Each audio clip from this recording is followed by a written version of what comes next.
حضرات مکرم، کچھ لوگ ایسے ہیں جو اس قسم کے بیہودہ اعتراض کرتے ہیں کہ آدمی کا خون کھولنے لگتا ہے. ابھی پچھلے دنوں میں اتفاق سے شورکوٹ میں تھا، تو شورکوٹ کینٹ میں محفل سجی تھی. ہم نے اپنے عقیدے اور محبت کے مطابق بتایا کہ میرے آقا کریم حضور علیہ الصلوۃ والسلام ہمارے یقین کے مطابق وہ زندہ ہیں، کیونکہ ہمارا کلمہ گواہی دے رہا ہے. ہم گواہی دیتے ہیں کہ اللہ کے سوا کوئی عبادت کے لائق نہیں، اور حضرت محمد صلی اللہ علیہ وسلم اللہ کے رسول ہیں. یہ نہیں کہتے کہ رسول تھے. تو جب وہ رسول ہیں تو پھر ماننا پڑے گا کہ ان کو اللہ تعالیٰ نے وہ صفات عطا فرمائی ہیں جن کی وجہ سے ہم ان کے اب رسالت کے علمبردار ہیں. اور جب ان کو خاتم النبیین مانتے ہیں تو اس کا مطلب یہ ہوا کہ آپ کی نبوت کا دور قیامت تک چلے گا. بے شک چلے گا، ورنہ ظاہر ہے کوئی اور نبی آ جائے تو اگر وہ معاذ اللہ مر کر مٹی میں مل کر مٹی ہو گئے، پھر ختم نبوت کا کیا تصور باقی رہا؟ پھر تو کسی اور نبی کی ضرورت بن گئی. سبحان. تو وہ ایک فوجی افسر، فوجی تو فوجی ہوتے ہیں بھائی، کہنے لگے کہ جی پھر وہ صحابی جو تھے وہ عقل سے پیدل تھے، بے وقوف تھے، پاگل تھے کہ ایک جیتے جاگتے انسان کو انہوں نے زمین میں دفنا دیا. اللہ. اب یہ اعتراض بظاہر کتنا بیہودہ کیوں نہ ہو، لیکن ایک عام آدمی کے ذہن کو شک اور وسوسوں کا شکار ضرور کر دیتا ہے. جی. آدمی سوچتا ہے کہ یار باقی بات تو ٹھیک ہے، اگر وہ حیات سے متصف ہیں تو اس کا مطلب یہ ہوا کہ پھر صحابہ کرام نے ان کو پھر دفنانے کی جسارت کیسے کی؟ یہ بات تو عجیب و غریب ہو گئی. جب یہ سوال کیا انہوں نے تو میں نے کہا کہ جی ان صحابہ کا تو مجھے نہیں پتا کہ وہ پاگل یا بیوقوف تھے یا نہیں تھے، لیکن پھر جبریل امین ضرور بیوقوف یا پاگل ہوں گے کہ ایک شخص جو کہ یہاں رہ رہا ہے تو اس کو کوئی خلائی لباس نہیں پہنایا، کوئی خلائی اسپیس شپ کے اندر نہیں بٹھایا، اور اسی طرح ایک بندے کو لے کے جناب زمین سے چل پڑے اور خلاؤں سے گزرتے ہوئے جہاں ایک زندہ انسان کے وجود کا تصور نہیں ہو سکتا، وہاں سے لیتے ہوئے اور آسمانوں سے گزرتے ہوئے اور جناب کہاں کہاں پہنچ گئے. تو صحابی تو پتہ نہیں بیوقوف پاگل تھے، پھر جبریل علیہ السلام پہ ان کا یہ الزام لگائے. اور حضرت یونس علیہ السلام اگر وہ مچھلی کے پیٹ میں تھے تو آپ ذرا خود تصور کیجئے، مچھلی کے پیٹ میں کوئی ہو تو وہاں کی وہ کیا کہتے ہیں اپنی بولی میں ہواڑ کیسی ہوگی، وہاں پر ماحول کیسا ہوگا.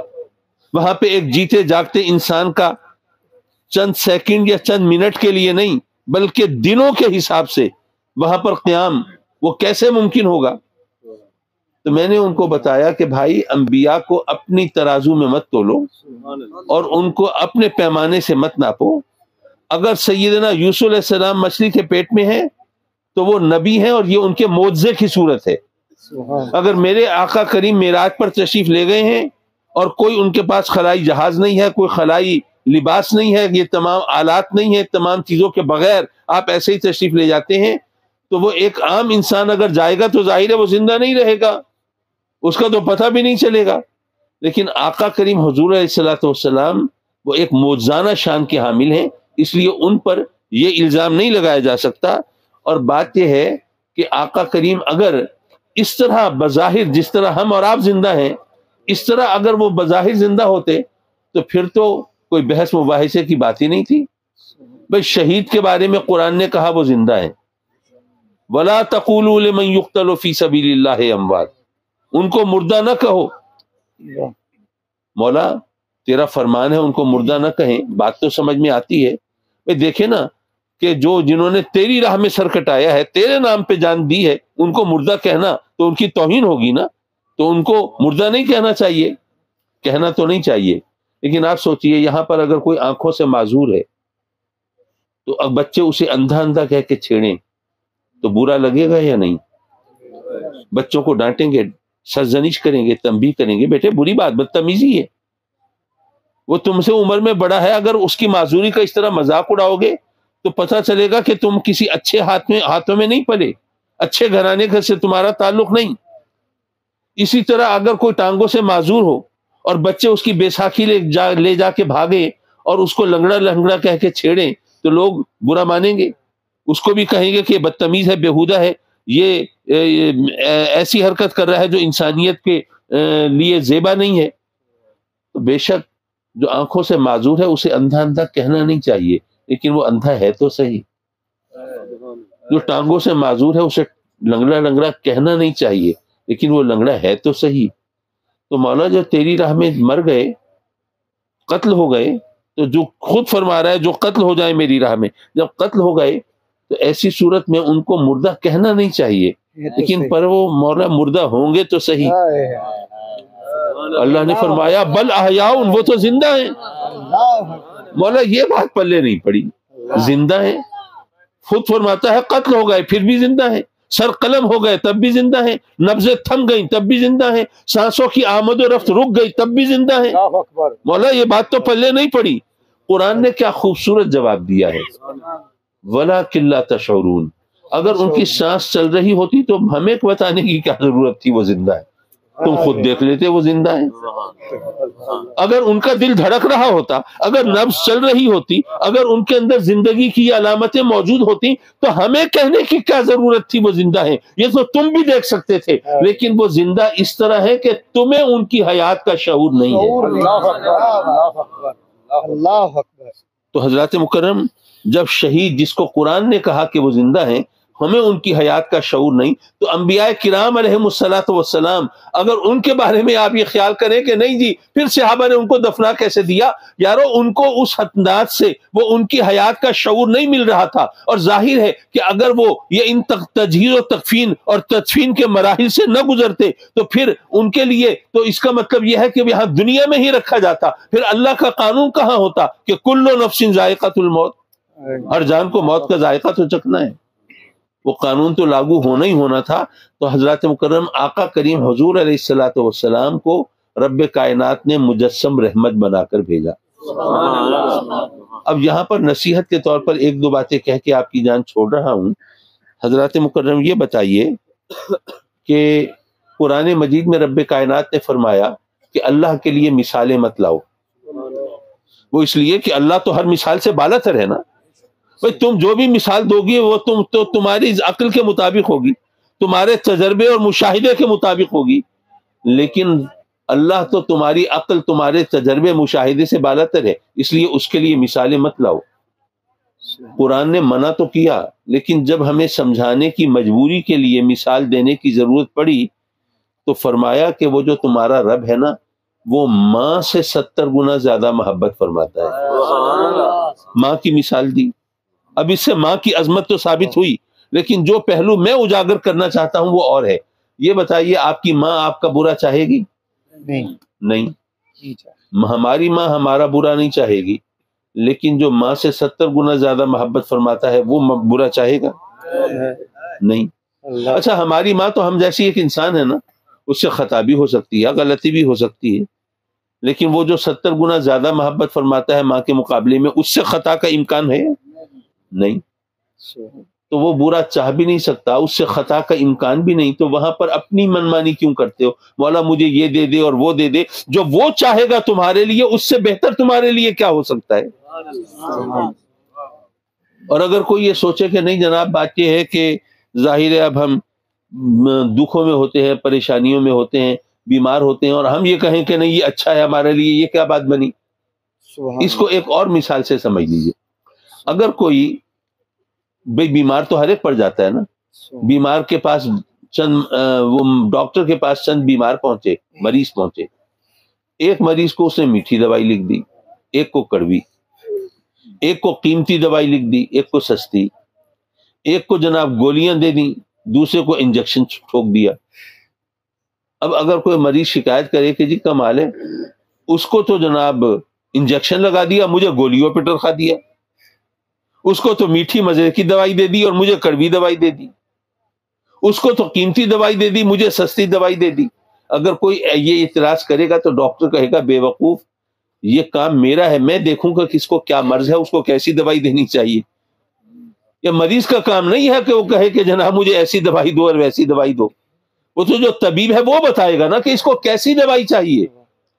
تو ہر انسان کی ضرورتیں اور حالات ایک جیسے نہیں ہوتے.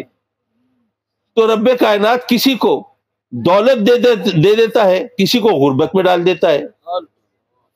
اب وہ لوگ جو بہت امیر و کبیر ہیں, کیا خیال ہے, بہت سکون سے وقت گزارتے ہیں. اللہ اللہ اللہ اللہ. ان کے حالات دیکھیں تو پتہ چلتا ہے کہ غریبوں کے مقابلے میں کہیں زیادہ مصیبتوں سے دوچار ہوتے ہیں. میں آخری بات نصیحت کی صورت میں کر رہا ہوں. یارو, آج کی دنیا کا سب سے بڑا مسئلہ کیا ہے؟ ہر ایک اپنے حساب سے بولے گا. کوئی کہے گا جی الیکشن کا نہیں ہونا سب سے بڑا مسئلہ ہے. کوئی کہے گا کہ جناب وہ فلاں جماعت پہ پابندی لگانا سب سے بڑا مسئلہ ہے. کوئی کہے گا کرپشن سب سے بڑا مسئلہ ہے. کوئی کہے گا غربت سب سے بڑا مسئلہ ہے. کوئی کہے گا مہنگائی سب سے بڑا مسئلہ ہے. کوئی کہے گا بچیوں کی شادیاں نہیں ہوتی, اچھے رشتے نہیں ملتے, یہ سب سے بڑا ہر ایک اپنے حساب سے جواب دے گا نا. لیکن میں اگر ان تمام مسائل کو ایک جملے میں سمو دوں تو یوں کہہ سکتا ہوں کہ ہمارا سب سے بڑا مسئلہ یہ ہے کہ ہمارا سکون چھن گیا ہے. ہمیں سکون چاہیے. ہمارا قرار لٹ گیا ہے, ہمیں قرار چاہیے.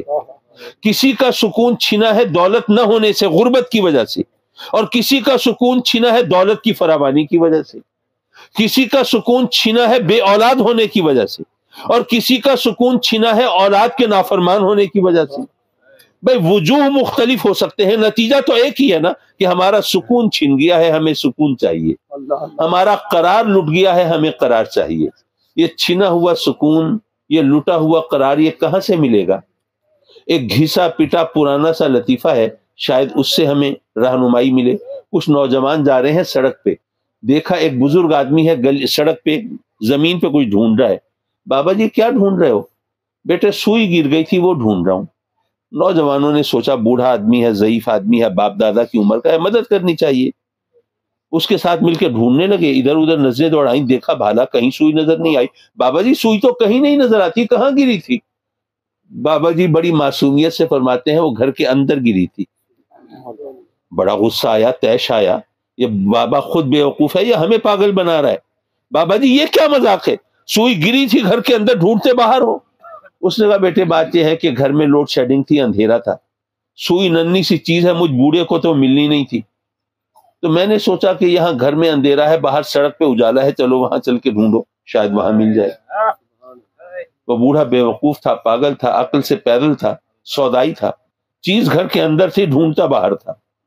لیکن یہ بتاؤ کہ سکون و اطمینان آدمی کے اندر کی چیز ہے یا باہر کی چیز ہے؟ چیز تو اندر کی ہے, ڈھونڈتے باہر ہو. کبھی مال میں, دولت میں, زمین میں, جائیداد میں, عہدوں میں, منصب میں, طاقت میں, اقتدار میں, نام و نمود میں, شہرت میں, اولاد میں. چیز اندر کی ہے, ڈھونڈتے باہر ہو, کیسے ملے گی؟ اندر ڈھونڈو وہی ملے گی. اور اندر بھی نہیں ملے گی اگر اندر اندھیرا ہوگا. اللہ اللہ اللہ اللہ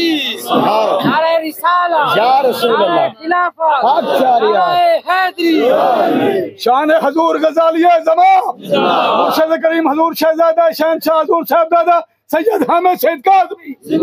یارو اندر بھی نہیں ملے گی اگر اندر اندھیرا ہوگا. تو ذرا سوچ لو تمہارے اندر اجالا کرنے والی چیز کون سی ہے. پھر میری مانو تو سرکار کی محبت کی شمع جلا لو اور آقا کریم کے عشق کا الاؤ دہکا لو. یہ چھنا ہوا سکون, یہ لٹا ہوا قرار یہیں دل کے آنگن میں مل جائے گا. محفل نعت ہے, نعت کا ایک شعر سنا دوں. مرحبا, سبحان اللہ. شاعر نے کہا کہ آ کر در اقدس پہ پڑھوں شعر ثنا کے. شاعر کہہ رہا ہے کہ آقا کبھی ایسا موقع ہو کہ آپ اپنی بارگاہ میں بلا لیں, در اقدس پہ حاضری ہو جائے, سبز گنبد کی چھاؤں میں, مواجہ شریفہ کے سامنے, اپنی بارگاہ میں. آقا مجھے میرے اشعار سنانے کا موقع میسر آئے تو لطف آئے نا. آ کر در اقدس پہ پڑھوں شعر ثنا کے, کب تک میں اٹھاتا رہوں احسان صبا کے. کب تک میں اٹھاتا رہوں احسان صبا کے. جیسے کہتے ہیں نا باد صبا خدارا, تو اب اس کے ہاتھ پیغام رسانی ہو رہی ہوتی ہے. تو شاعر کہتا ہے کہ آقا کبھی اس غلام کو اپنی بارگاہ میں خود طلب فرما لیجئے تاکہ اپنے جذبات کا اظہار اپنی زبان سے کر سکوں. وآخر دعوانا ان الحمدللہ رب